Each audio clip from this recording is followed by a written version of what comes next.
Guys, welcome to today's Delphi video. I'm going to be connecting a database to a Delphi project. I'm also going to be creating a login page. First, I'm going to be creating a login page. Then I'm going to be creating a data module to connect my database to my login page so my users can log in basically. Check the description for timestamps. Step one is to open Delphi because that's important. Make sure you have your. Why do they decide to do this when I decide to start recording? Anyway, make sure you have your access table created. Your tables created on access. Make sure you have a login table created, my bro, because you're gonna need the table. You're gonna need you're gonna need the table, bro. You're gonna need it to connect it. Okay, okay. Let's start. I'm sure you all. I think they are done now. You might be wondering why I'm opening ChatGPT.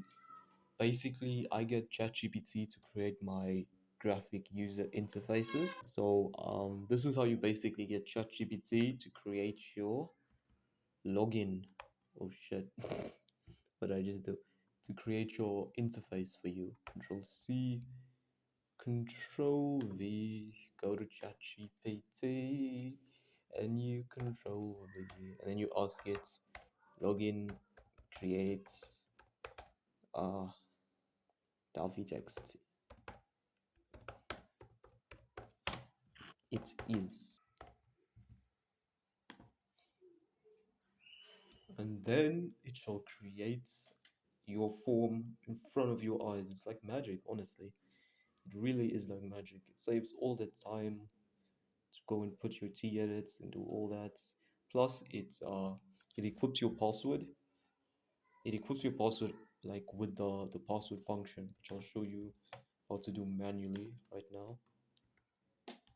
Yeah, view as home. Wow. What you actually have to do after that is to create a new form because this usually gives me problems if I use this one. So yeah, just VLC forms a new application. Don't save it because you don't need it, and then make it a little bit bigger. Make that circle bigger, bigger. Okay, Control V, lacquer. Now you have your username, your password, your login, your cancel. That's basically all you need. You can also ask it to have a giant login sign for you. It'll do it. Password char, you see, you can do it manually, but password char you can add you can add a hashtag or you can add a hashtag. You can if you're doing it if you're doing this manually, you just add the hashtag or the star. For me, ChatGPT added it for me already. Plus, ChatGPT also added a edit password, so they also named it for me and named my buttons for me, which is very very important, especially if you in your project. If you have your names like neat like this, you get extra marks, which I'm assuming you are doing right now. You probably are watching this video for your project. Now, step one is to create your data module. To create your data module, you need to go to File, New, and then Other. Once you're at Other, you want to search for data module, and then you want to add three things. You need audio table, audio table, audio connection, and audio source. I'm not audio source, data source, data source. A nice way to remember this is to connect the table, you need source. That's how I remembered it, and I'll never ever forget it. First thing you wanna operate is your connection. Is your connection. You need Microsoft Jets. This is if you're using Delphi 2010. Uh, DB login. Open test connection. Connect. Oh my.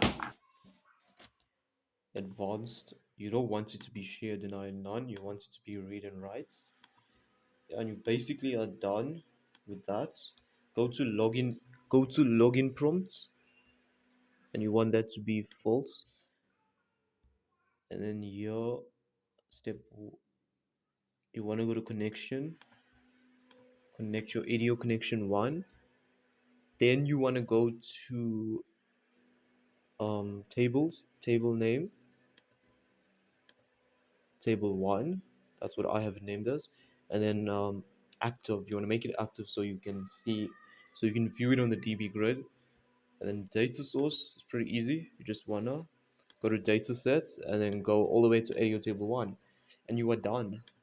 Now you want to go to unit 3, go to your code, and you want to add unit 4 because that's what it's called. Then you want to go to your design. You want to add a DB grid. This is just, you can take this out later, but this is just for convenience right now. DB grid. You go to connection.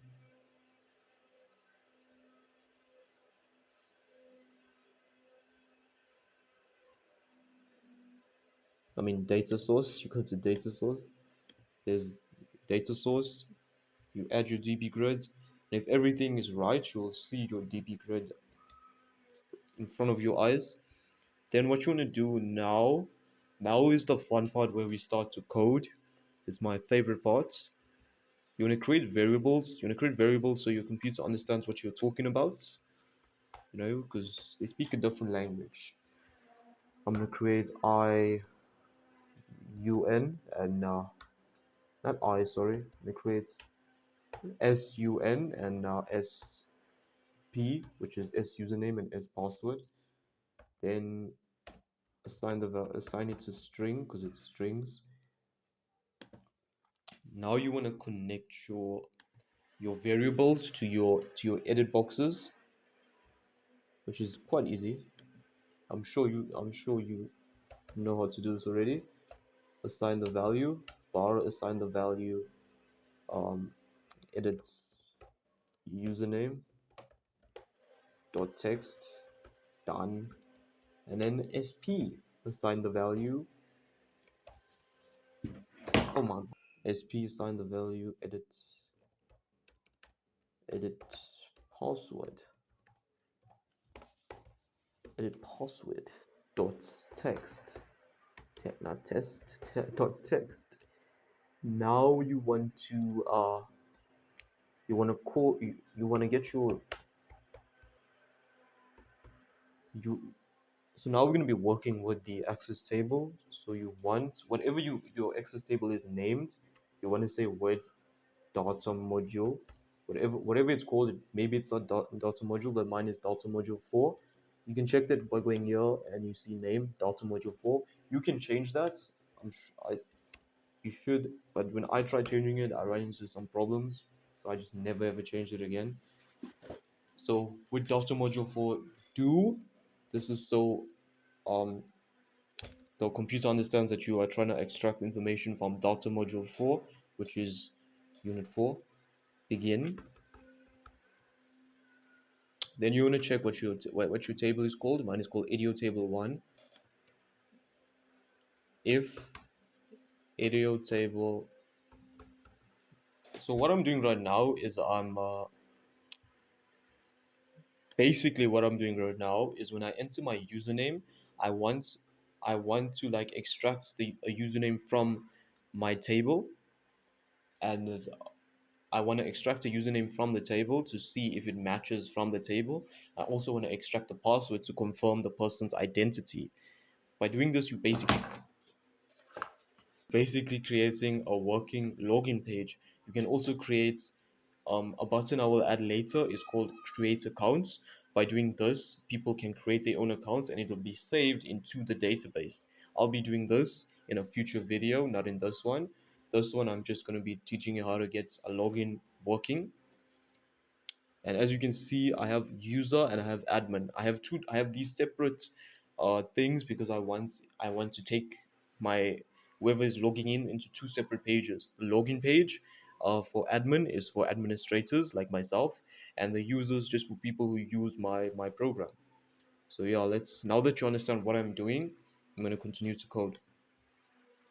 ADO table 1 dot locate there's three different parameters when using this. One is your field, then you're gonna have your variable, and then two square brackets, basically two square brackets. So your field, my field is username. It is very important if you misspell something to use the misspelled uh, thing or just update it and spell it right. But I personally did not do that. NM NMAE, as you can see, NMAE, username, SUN, sun, close brackets is equal to true. This is basically checking if it's true. Then begin if audio table if audio table one password. How the heck? Password, you square brackets password, close that, square brackets again, is equal, not to true. I made this mistake so many times for some reason. I kept on putting equal to true. Is equal to SP. SP is whatever the person enters into the edit password, the T edit box so if that is equal to the SP, then begin show message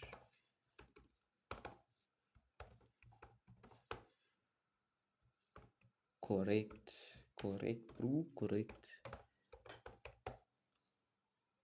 And then finally you can add a semicolon to end, then it's end else. This is basically extra code to check so basically if you have your password incorrect or you have a username incorrect, a show message will appear telling you that it's incorrect. End else show message incorrect password.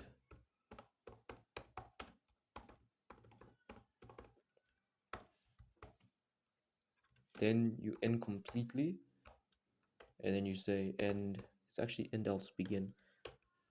End else begin.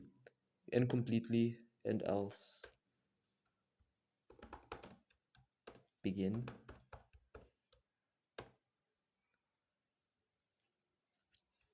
Show message